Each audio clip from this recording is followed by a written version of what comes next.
Boa noite a todos. É uma delícia estar aqui. O que eu estou fazendo aqui hoje é o que a gente faz geralmente na quinta-feira, que é uma palestra onde a gente contextualiza dentro do Espiritismo algum tema e depois a gente faz uma meditação. Por isso que a gente chama de Meditation Series, né? Não é para ninguém sair correndo, não vou tirar ninguém daqui, vai todo mundo continuar aqui depois da meditação. Mas então hoje é um pouquinho diferente do que a gente faz geralmente na segunda-feira. Quem já teve a oportunidade de vir na quinta, viu como a gente funciona. É diferente, mas é igual, tá? A ideia é a mesma. Então, depois que a gente fizer essa exposição e falar um pouquinho, discutir um pouquinho as coisas, nós vamos fazer uma meditação. Eu vou levar vocês para esse lugar bem gostoso, eu prometo que é um lugar bem gostoso, e depois eu vou trazer de volta para cá. E aí a gente vai para os passos. Então, se por acaso a pessoa do seu lado dormir ou qualquer coisa, você dá só uma cutucadinha leve e nem precisa de ninguém notar. Porque, às vezes, na meditação, a gente vai mesmo e dá uma dormidinha e that's okay. Por quê? Quando a gente vira esse ratinho, o hamster, naquela rodinha, o dia inteiro, vai, e aí desmonta, esse dormir, ele não é tão restaurador. Mas quando você está meditando e vai devagarzinho e aquele soninho gostoso vem e chega e você dorme, vocês vão sair daqui parecendo que dormiram 10 horas. Então, se dormir, não tem problema. Eu estou fazendo esse disclaimer para já todo mundo ficar folgadinho aí que não vai ter problema. Tá certo? Então, vamos lá. PowerPoint, another disclaimer. Eu não sou, assim, expert no PowerPoint, então meu PowerPoint é basiquinho, queixo duro, como diz na minha terra. Então, vamos lá. Tan, tan, tan.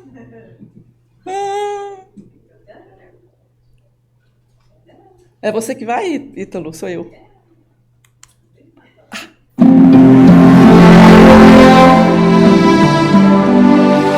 E Jesus, tendo saído da casa naquele dia, estava sentado junto ao mar. E ajuntou-se muita gente ao pé dele, de sorte que, entrando num barco, se assentou, e toda a multidão estava em pé na praia. E falou-lhes de muitas coisas por parábolas, dizendo: O reino dos céus é semelhante ao homem que semeia boa semente no seu campo. Mas dormindo os homens, veio o seu inimigo e semeou o joio no meio do trigo e retirou-se.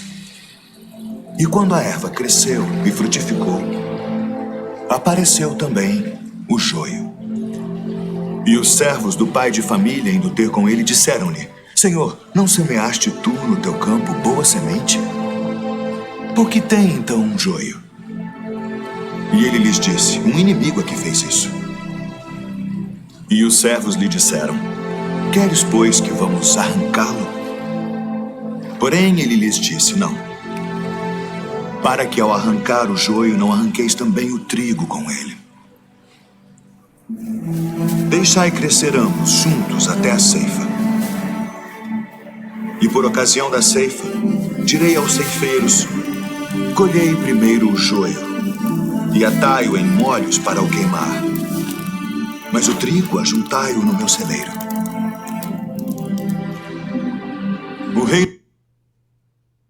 Ok. Então, essa parábola aí do joio e do trigo, que a gente chama de parábola do joio e do trigo, onde deveríamos chamar a parábola do trigo e do joio. Porque, a bem verdade, primeiro vem o trigo. O joio é por nossa conta. Tá? Deus, né? O que sabe de tudo que acontece aqui com a gente, o onipresente, né? O onisciente, manda para nós aquele presente de homem que vem aqui educar as nossas almas. E esse homem que vem educar as nossas almas naquela época, quando estávamos provavelmente aqui, né? Porque quem já veio já voltou e já vai voltar também. Ele vinha e falava na linguagem que o povo conseguia entender, Por isso que ele falava em parábolas. Parece uma historinha de criança, basicamente, né? Ah, você planta e a plantinha dá uma ervinha e você tira essa e tira aquela. Mas se a gente para pensar, naquela época, a população era voltada para a pescaria e para a agricultura. Então, a vida deles era muito focada naquilo. Então, era a melhor maneira de explicar o que acontecia, observando a natureza, como que a vida se apresenta. Por isso que ele contava histórias relacionadas com a natureza. E que, por mais que o tempo passe, a natureza continua sendo relevante na nossa vida, porque as coisas continuam nascendo, crescendo, se transformando, assim como nós. Então, Jesus desce ao nosso nível, igual porque somos criancinhas. O que a professora do jardim de infância faz? Ela agacha no chão para falar no olho, na altura do olhar da criança, porque é ali que a criança se conecta com a professora. Então não dá para falar no pódio de quem está numa faculdade, e nós que somos crianças, Jesus tem que descer aqui pertinho e agachar junto com a gente para olhar nos nossos olhos, senão a gente não entende. Então, quando ele traz essa história do trigo e do joio, ele diz, né, que o reino dos céus é como um campo onde é semeado o trigo, né, uma semente boa. Então, nesse caso, quem que é o semeador dessa semente boa? É o Pai, né? O nosso Deus que semeia coisas boas para frutificar. Então, ele semeia porque Deus é justo e bom, certo? Então, ele semeia justo e bom, semeia o que é bom, que é o trigo. Então, o que nós todos que estamos aqui somos? Trigo, amor, bondade latente, pronto para crescer, para florescer, para frutificar, para dar, para virar pão, alimento. Mas no momento que ele plantou, ele nos plantou simples e ignorantes. Sementinha, potencial, mas não ainda um ser com todas as qualidades e características que ele almejou quando plantou. E aí, os servos dizem que plantou e depois veio o inimigo e plantou ali também o joio. Aí a gente fala, pera ainda, se Deus é justo e bom, ele não plantou o joio, ele plantou o trigo. Aí a gente já quer logo saber quem foi que plantou o joio. Eu quero saber, eu quero arrumar um culpado para aquela situação. Quem é que fez isso aqui? Eu já de cara eliminei que sou eu. Se eu estou procurando quem fez, já não sou eu, né? Já tirei a minha responsabilidade do lugar, porque se eu estou buscando o outro, já não está em mim. E aí, já que não está em mim, eu quero fazer alguma coisa com esse joio que está incomodando, está chegando aqui.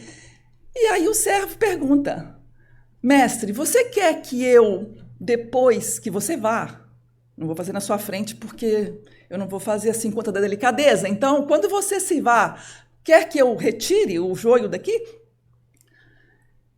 Ele diz, não, porque o joio é tão parecido com o trigo que na hora que ele vai crescendo, você não vai saber o que é joio e o que é trigo.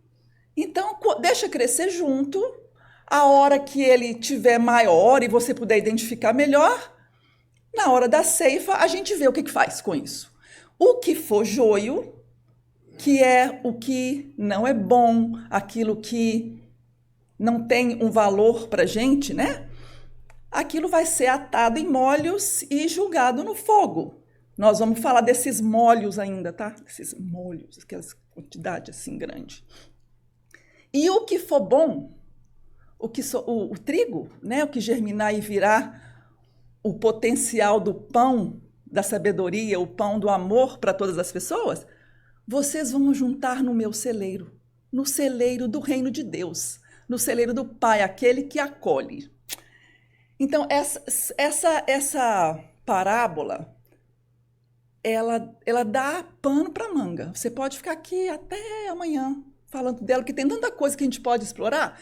E eu escolhi fazer uma conexão, claro, com a meditação, que é onde eu vou, né? Se a gente está aqui para meditar, é lá que eu vou.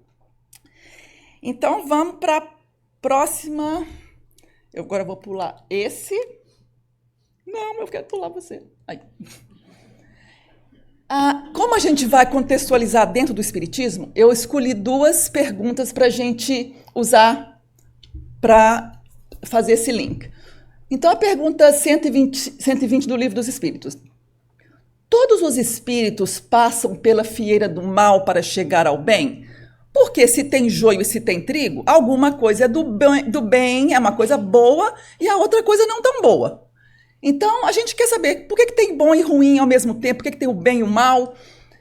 Aí os espíritos dizem, pela fieira do mal, não é bem por aí, mas pela fieira da ignorância. Por quê? A gente volta naquela outra pergunta, que somos criados simples e ignorantes. Então, não é que somos maus, somos ignorantes. A gente faz um monte de coisa que não deveria fazer, a grande maioria das vezes com intenção boa. Mas como tem a ignorância, a gente acaba fazendo coisas que não são muito graciosas, mas vamos falar desse jeito. A outra questão é a 121. Por que é que alguns espíritos seguiram o caminho do bem e outros o do mal? Todos nós conhecemos aquela pessoa que você fala assim, meu Deus, eu quero ficar bem pertinho dela. Porque quando eu fico pertinho dela, ela tem uma energia tão gostosa, ela é tão boa, ela sempre tem coisa boa para falar, pessoa positiva. Todo mundo conhece essa pessoa. E também conhece aquela pessoa, você fala, meu Deus, é uma mala sem alça. Não quero, aquela ali não dá, não. Todo mundo conhece, ou tem na família, mas tá todo mundo aí, né? Só que todos nós, quando falamos dessas pessoas, a mala sem alça a gente conhece e aponta rapidinho, tá? Porque todas as pessoas a gente sabe quem é. E nunca que é a gente, né? Nós não vamos ser, mas as outras... Você sabe o que é mala sem alça, gente? Sabe, né? Ok. Isso aí é aquela mala difícil de carregar. Porque não tem alça. Então, aqui é trabalhoso o negócio. Então, agora, aquela pessoa que todo mundo quer estar perto, porque ela é o top do top, eu tenho uma novidade para todos vocês. Aquela pessoa é porque você conhece essa pessoa no varejo. A hora que você conhece essa pessoa no atacado, você vai entender que ela também tem um monte de coisinha que é igual a você mesmo, que tem aqueles ranços que você tem, que eu tenho, que todos nós temos, que nem sempre ela é toda bonitinha, boazinha, com a carinha feliz. Não, todos nós temos as nossas encrencas, é a palavra. Nós temos as nossas encrencas. Então, qual que é o flash news aqui, a coisa que caiu para nós? O bem e o mal tá onde? Aqui dentro. Tem um pouquinho de bem e tem um pouquinho de mal, tá tudo junto, tá tudo misturado ali. O joio e o trigo tá ali, ó, misturado, tá tudo junto. Então, quando ele pergunta por que alguns seguiram o caminho do bem e outros do mal, eu já até viajei aqui, né? Não tem eles o livre-arbítrio? Deus não criou espíritos maus, criou simples e ignorantes. Isto é, tendo tanto aptidão para o bem quanto para o mal. Os que são maus, assim se tornaram por vontade própria. Lembrando mais uma vez, nós viemos como trigo, o bem em potencial. Tudo que pode ser bom, tudo que pode ser amor, está ali naquele trigo, naquela semente ali que foi plantada. Aí nós, com as nossas mazelas, no atacado e às vezes no varejo também, fazemos escolhas que acontecem acontece o joio. Então, assim, nós mesmos criamos o joio. Então, é o livre-arbítrio que a gente tem a oportunidade de continuar mais para o lado do joio, do trigo, fica um pouquinho mais para o lado do joio. Então, a gente está buscando uma coisa, um balancear aí, né? Essa coisa de ver se a gente fica menos joio, um pouquinho mais de trigo. Então, o que é, na verdade, tudo que a gente vai falar aqui hoje? Escolhas, escolhas e escolhas. Por quê? O trigo e o joio, quando são pequenininhos, sementinhas ou raminhos bem pequenos, eu busquei o Google, as imagens, você quase que não diferencia. Aí tem joio e trigo nessa imagem aí. E não dá muito para a gente saber, porque são realmente muito parecidas. E à medida que vai crescendo, é que você vai notando a diferença. Tem vezes na vida da gente que você acha que está fazendo uma escolha boa e depois vê que não era tão boa assim. Então, é ignorância. A escolha, a ideia foi boa. O desejo de acertar foi enorme. Mas, às vezes, deu na trave. Não funcionou. Agora, tem outras tantas vezes, vamos combinar, tem outras tantas vezes que você está vendo que o negócio não é para ir por ali. Mas a gente vai do mesmo jeito. E vou ver, quem sabe, cola. Não tem esse negócio? Eu vou, quem sabe cola. Se colar, colou.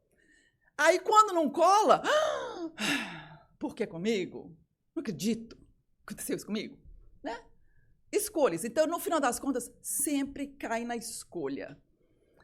Escolher coisas mais amorosas, mais dignas, mais elevadas, dá mais trabalho? Com certeza. Sempre. Sempre dá mais trabalho. Agora,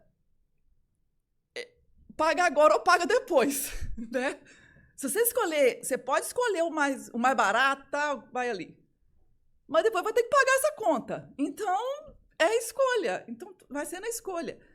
Quando a gente faz uma escolha que vai demorar mais, quer ir para a faculdade, aí não estuda. Vai fazer cursinho, ainda existe cursinho? Acho que nem existe cursinho mais. Aí você vai fazer aquilo ali, vai fazendo, não passa no vestibular 40 vezes. Seria mais barato se você tivesse estudado e passasse, já tinha terminado e tudo. Então, as escolhas vão refletir no nosso futuro, né?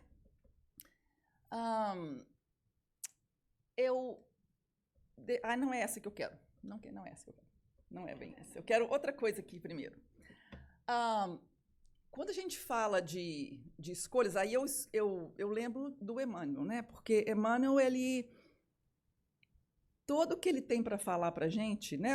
Todo mundo sabe que o Emmanuel, é psicografado, o Chico tem muitos livros psicografados, que é o Emmanuel falando para a gente coisas que a gente precisa ouvir, mas ele fala de uma forma muito poética, palavras precisamente escolhidas, que tocam o coração.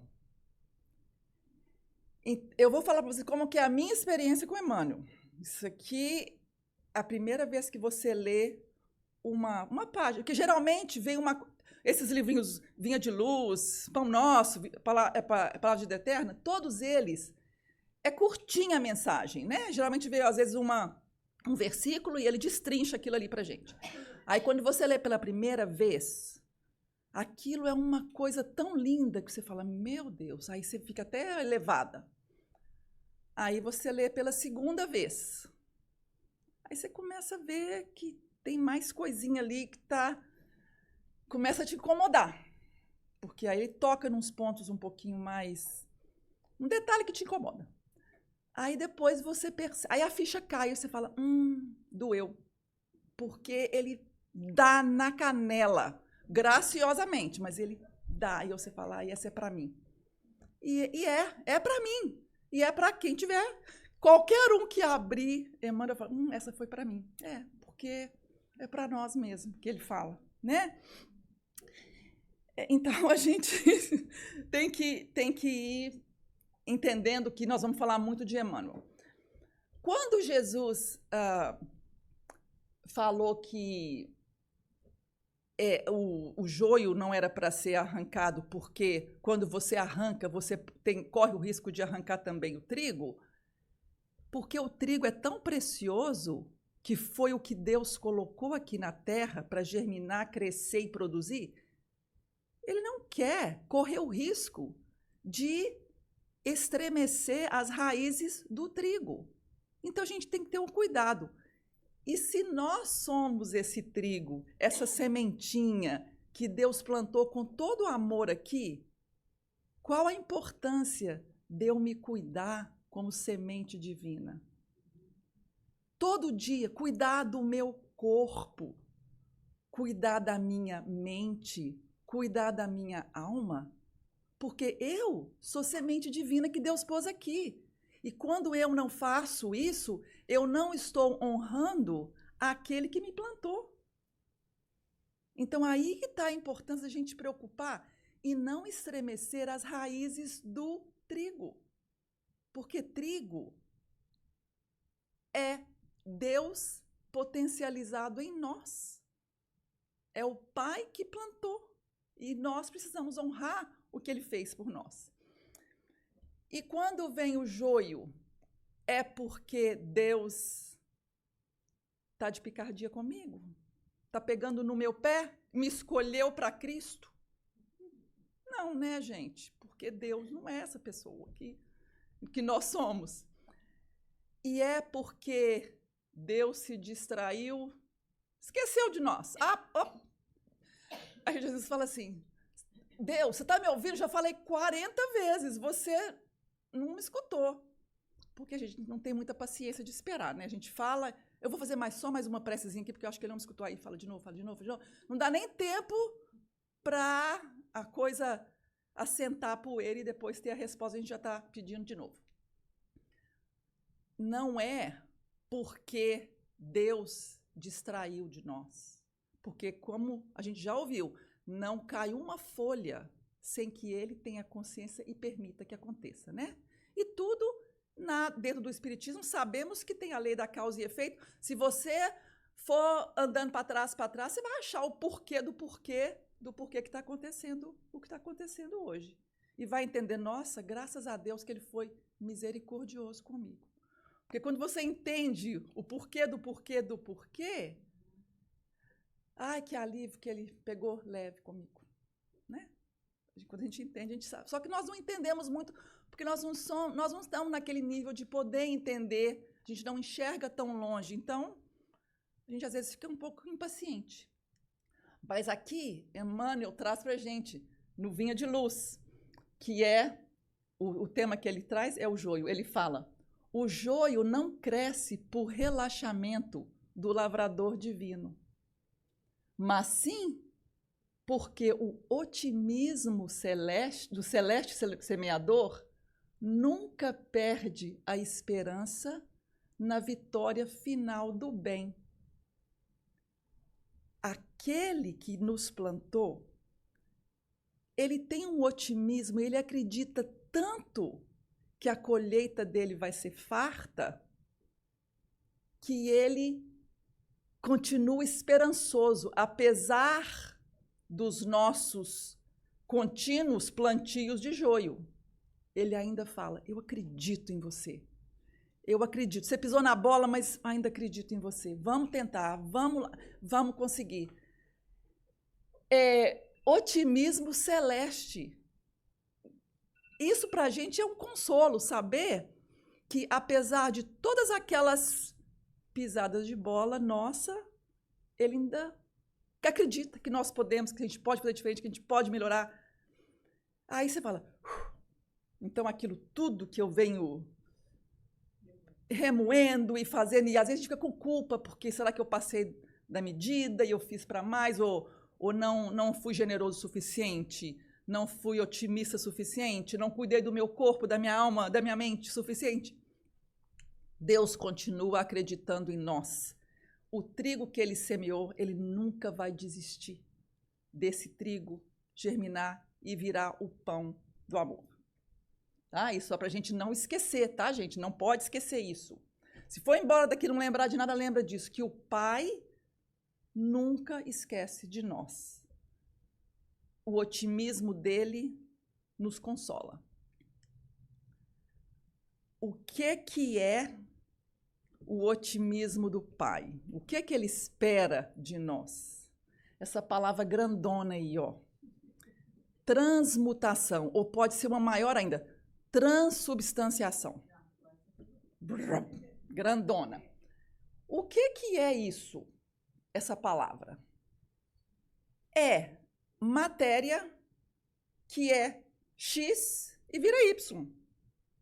É mudar uma coisa, uma constituição de uma matéria de um componente para outro. Isso é que é transmutação, transubstanciação. Nós não temos esta capacidade, porque ainda estamos... o exemplo que eu vou dar aqui é um pouquinho além de onde nós estamos. Jesus conseguiu transformar água em vinho, fazer da matéria água para matéria vinho, porque a capacidade dele, comparada com a nossa, não dá nem para comparar. Mas existem outras transmutações que nós podemos fazer, produzir, e esse é o consolo. E hoje, quando a gente fala da meditação, nós vamos para esse lugar aí, tá? Da transmutação. O que é a transmutação? Como que ela acontece? Através do amor. A gente sabe que tem 1000 palavras que a gente pode usar aqui, mas no final das contas, é sempre o caminho do amor que oferece mudança. Qualquer mudança interna em nós, que reflete em quem está em volta da gente, é através do amor. O amor a si próprio, o amor ao próximo e o amor ao todo que nos envolve como um grupo de seres humanos que estamos habitando aqui numa mesma época, e esse grupo maior que somos nós, espíritos encarnados, desencarnados, os que estão, os que já vieram, os que vão voltar, né? Esse amor transcendental é o que promove essa mudança, que a ideia é transmutar o joio em trigo. Se você não arranca o joio e você consegue transubstanciar, tirar o que tem as moléculas não sãs do joio, transformá-las em moléculas sãs, não só você não vai ter mais joio, você vai ter um campo muito mais repleto de trigo. Então, é a melhor opção, né? O nosso Deus tão sábio nos dá essa oportunidade. Por isso que a gente vem para cá. Encarna aqui, passa os nossos bocadinhos, né? Quem é que já não passou? Ou passa ou está passando? Para ver se a gente consegue fazer algumas transmutações que nos levem para esse lugar de mais joio, mais trigo, menos joio. Como que a gente vai fazer isso? Como qualquer coisa na vida, nada que a gente quer mudar se muda da noite para o dia, porque a gente não consegue, a gente não cria um mau hábito da noite para o dia. Da mesma forma que os bons hábitos também não se criam da noite para o dia. Então, a gente começa com uma intenção. Eu tenho essa ideia, essa intenção.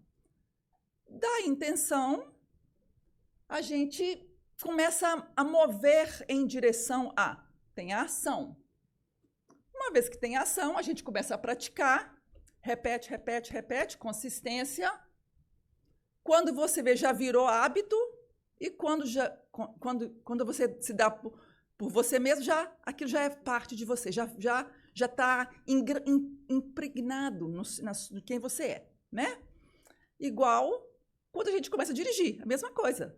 Eu preciso aprender a dirigir, você começa a entender como é que funciona, e vai. Quando você dirige, você nem... Às vezes chega a ser perigoso. Você pega o carro quando você já chegou, nem sabe como é que chegou lá, né?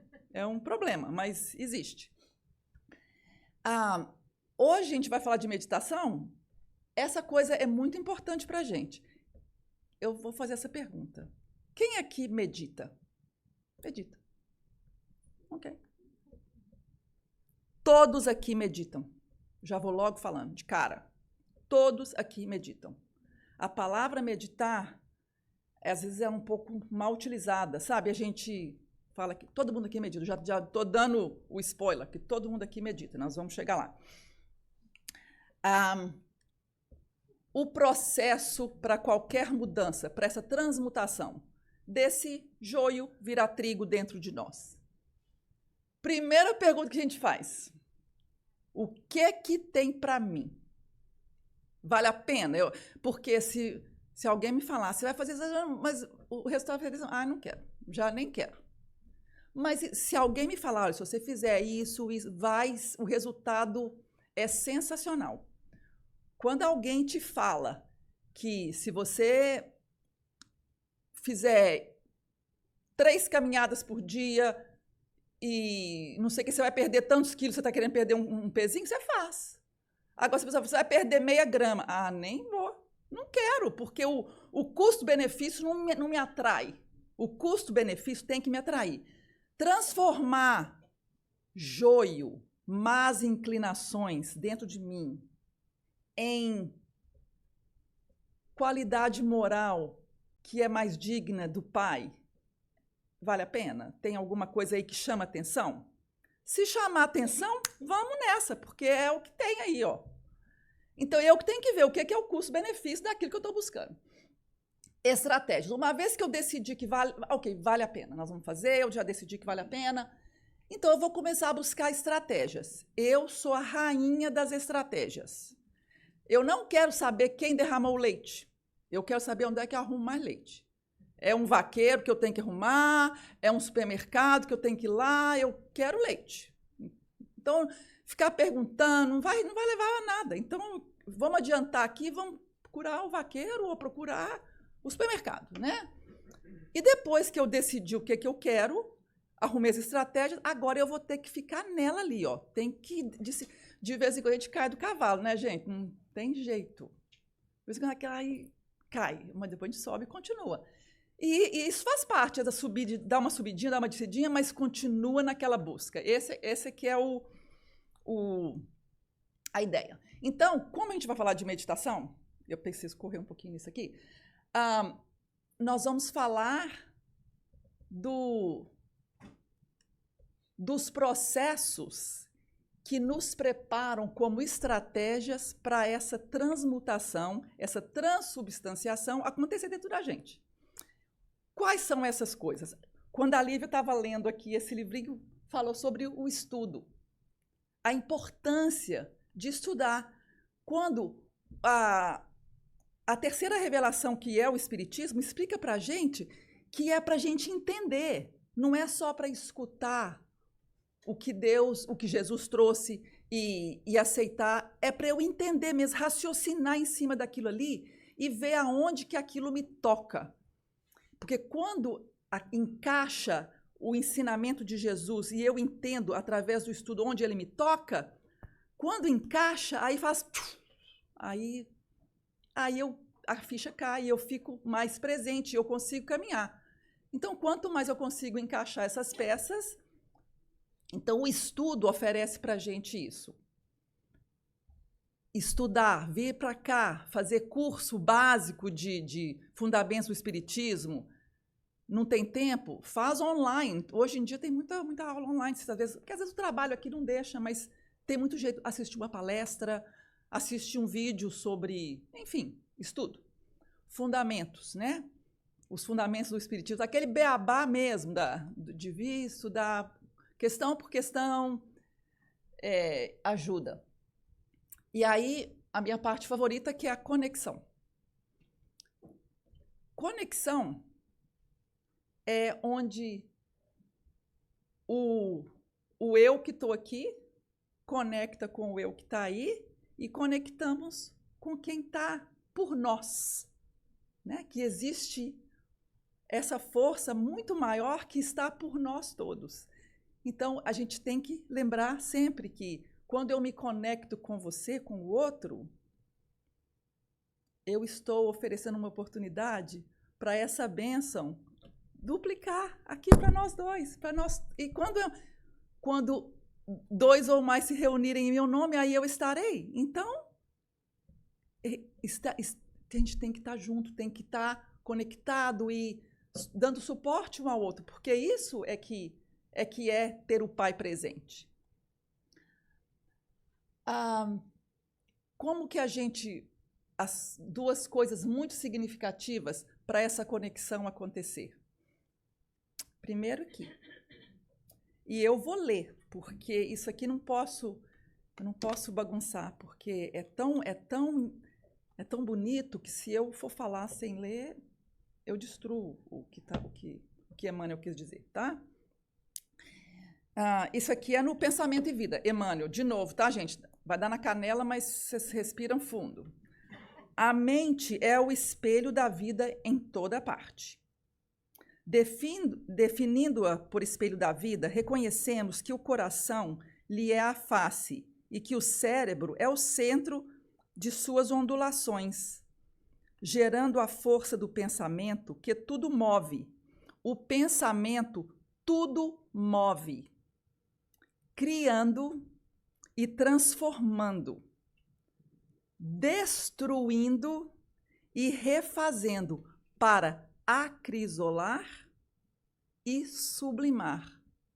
Não é esse o propósito? Transmutação do joio em trigo? É isso aí, ó. É o que a mente faz.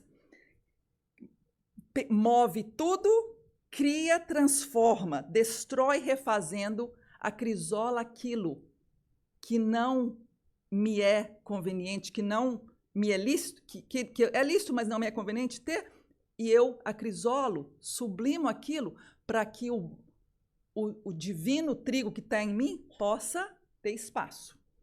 Então, essa é a mente.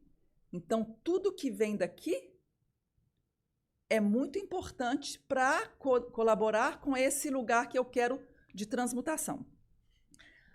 Depois tem as palavras. O que sai daqui tem uma capacidade de impactar no ambiente, não só na pessoa, como no ambiente que a gente está. Aí Emmanuel, tá? De novo, tá, gente?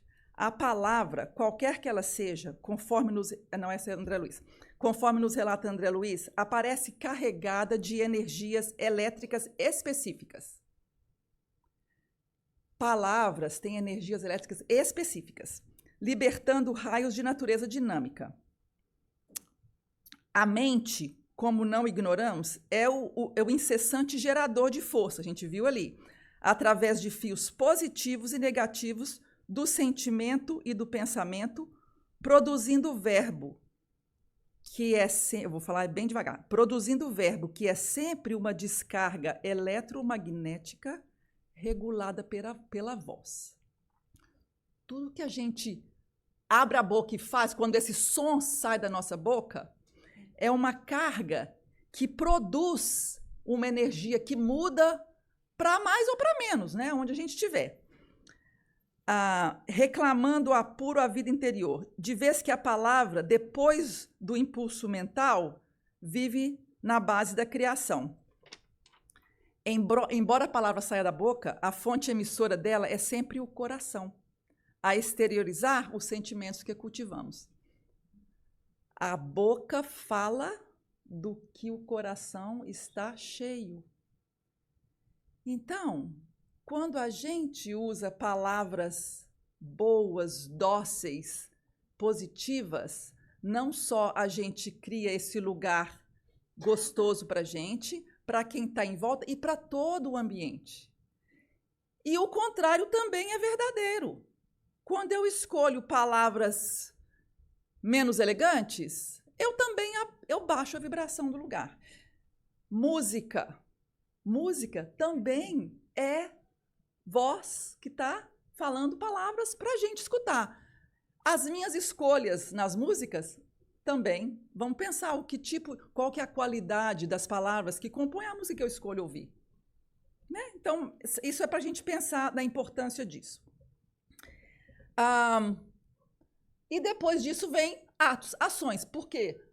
Uma vez que você pensou de um jeito, trabalhou aquilo, julgou no coração e falou, você se manifestou para todo esse lugar que você está.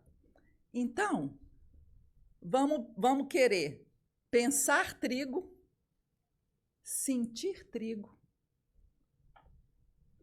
dizer trigo e construir com os nossos o pão do Pai. Não vamos fazer joio. O joio a gente já faz sozinho, não precisa de ajuda de ninguém. Nós somos expert em fazer essa coisa de não ir lá trabalhar. Então, o ato, a ação na direção de criar a coisa boa, de criar o amor, é simplesmente uma consequência do que eu penso, do que eu sinto e do que eu falo. Então, vamos pensar nessa coisa de... Antes de falar, respira 3 vezes. Porque aí, quem sabe, você consegue uma palavrinha um pouquinho mais delicada. Né? Ou então nem engole. Porque às vezes engolir aquela palavra sai mais barato do que deixar sair da boca. A pesquisa te mostra... Tem muitas pesquisas, eu não peguei nem o autor dessa pesquisa. Mostra que meditação, puxando a sardinha para mim, tá? Meditação por 20 minutos durante 8 semanas, por dia, 20 minutos durante a semana, aumenta a espessura do seu córtex cerebral. Então, é a academia do cérebro. Meditação é a academia do cérebro. Quando a gente fala assim, você vai no médico, né? E o médico fala assim, você está com pressão alta, precisa cuidar. Ninguém aqui tem pressão alta, eu tenho certeza, mas às vezes acontece. Aí você vai no médico, ele fala que você está com pressão alta, você precisa de tomar esse remedinho aqui, fazer exercício físico, melhorar a sua alimentação e arruma um jeito de diminuir o estresse.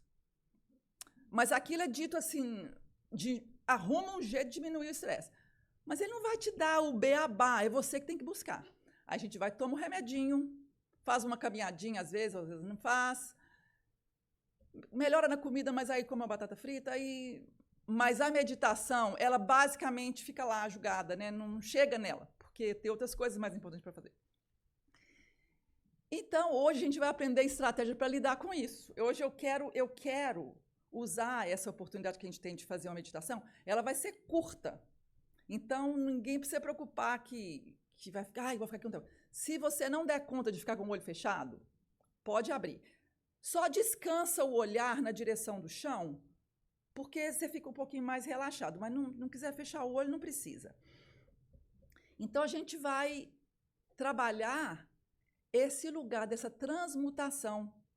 Porque quando Jesus oferece para a gente esses filtros de amor, que são oportunidades para a gente meditar, oportunidade de falar uma palavra delicada para alguém, oportunidade de conhecer uma pessoa que está precisando da sua ajuda, tudo isso são oportunidades para a gente crescer. Então, vamos começar com a gente. Se eu me der uma oportunidade para me conectar com o Pai, tiver pensamentos mais dignos, palavras mais doces na minha boca, eu vou ter uma ação melhor, então o meu joio vai virando trigo, vai virando até que um dia nós vamos ser puro trigo. E aí a fartura vai ser uma coisa deliciosa.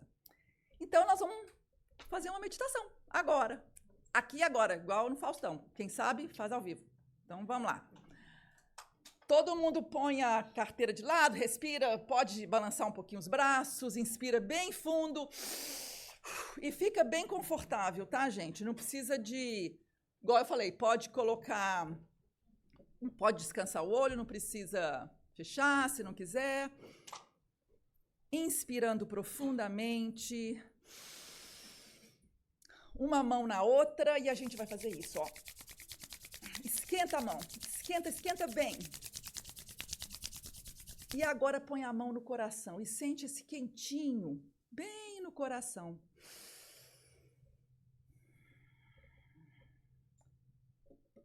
sentindo o coração bater e o calor da sua mão, conectando com este ritmo que é seu. Inspirando e expirando. A barriga cresce um pouquinho quando a gente inspira. E a barriga desce quando a gente expira, os ombros descem. Inspira. Expira.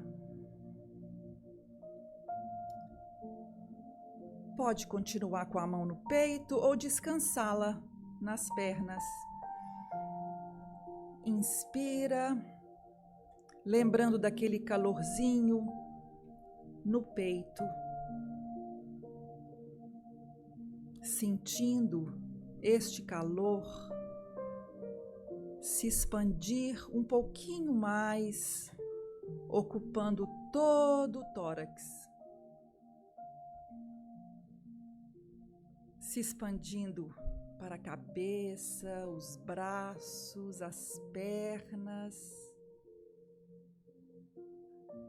Todo o corpo pulsa com este calor acolhedor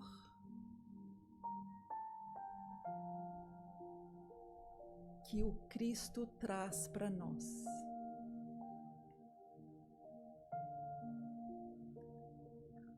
Você é a semente de trigo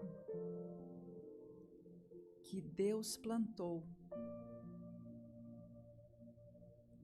Tem um calor próprio,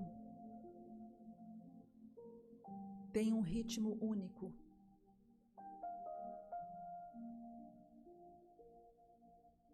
É especial, é amor em potencial. Continuamos com uma respiração leve, soltando o ar levemente e sentimos este calor acolhedor se expandir ainda mais, ocupando todo o ambiente. Nos vemos então num vasto campo, onde a terra é fértil e os nossos pés, descalços, sentem a terra.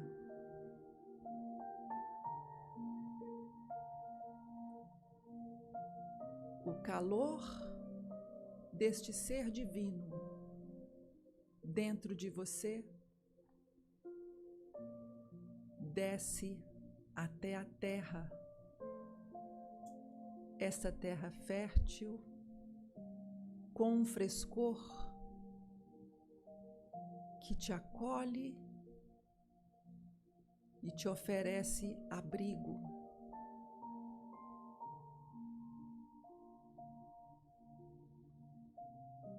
Ficamos aqui contemplando esse vasto espaço e de nós começa a sair brotinhos por toda parte, brotinhos de trigo, com o amor do Pai,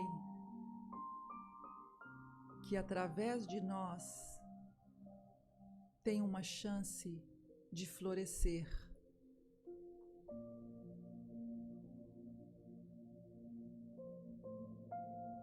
Observamos o sol, a chuva e a brisa que vêm e vão, oferecendo ao trigo tudo que é necessário para que ele cresça, floresça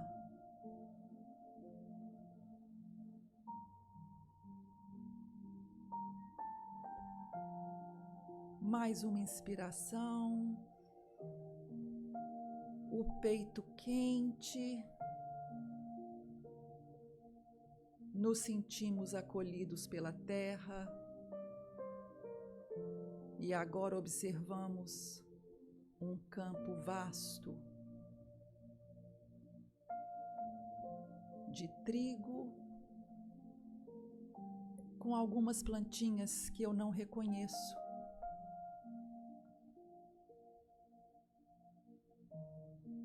Decido caminhar e chegar um pouquinho mais perto dessas plantinhas que eu quase não conheço.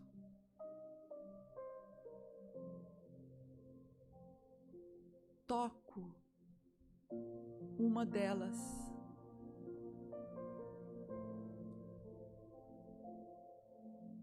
Não me conecto. E decido que talvez, se eu entregar um pouquinho do meu calor a esta plantinha, eu possa me conectar. Inspirando novamente, enchendo o peito. Expiramos e das nossas mãos que tocam esta plantinha sai uma virtude divina que transforma esta plantinha em algo quentinho, brilhante, que me conecta. Percebo que essa plantinha está um pouco mais parecida com o resto do meu campo.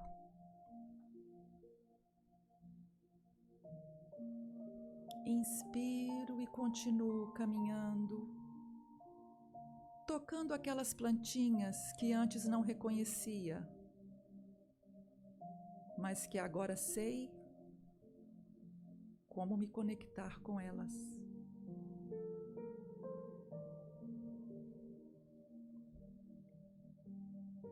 Toco a planta, o calor que existe em mim transforma cada uma delas.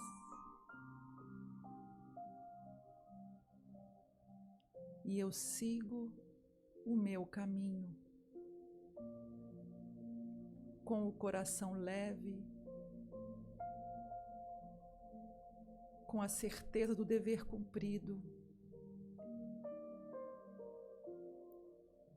Respiro profundamente e caminho na certeza de que a colheita divina será farta, porque o Pai Celeste me ofereceu todas as ferramentas para preparar a colheita. Sigo confiante até encontrar um cantinho onde eu possa descansar. Me sento e descanso, olhando a vastidão do campo repleto de trigo.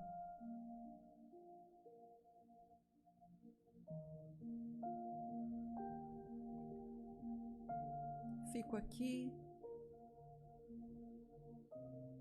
inspirando e expirando,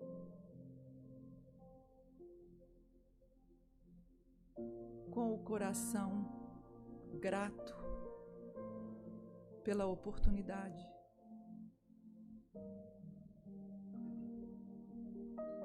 agradecendo a caminhada.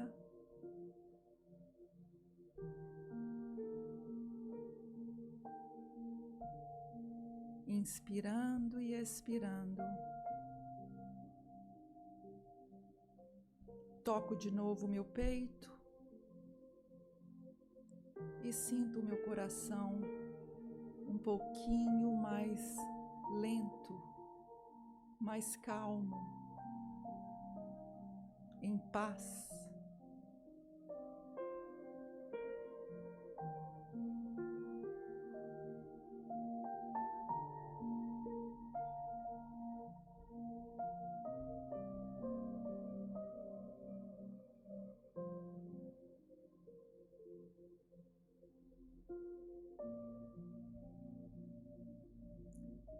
Este campo é seu. Pode voltar a ele quando quiser e desejar. Mas por agora, vamos deixá-lo descansar.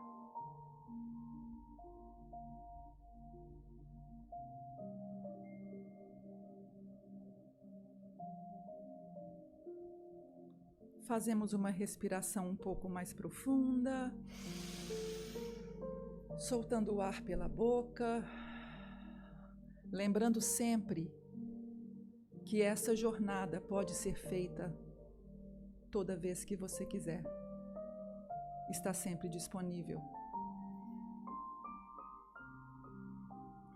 Devagarzinho, vamos abrindo os olhos, olhando para o chão, nos acomodando com a luz do ambiente.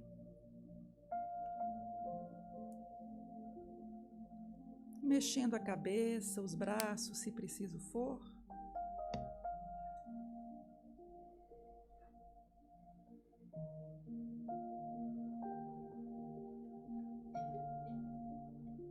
Vamos continuar nesse lugar bem gostoso, que é esse lugar de conexão com o divino que existe dentro de nós.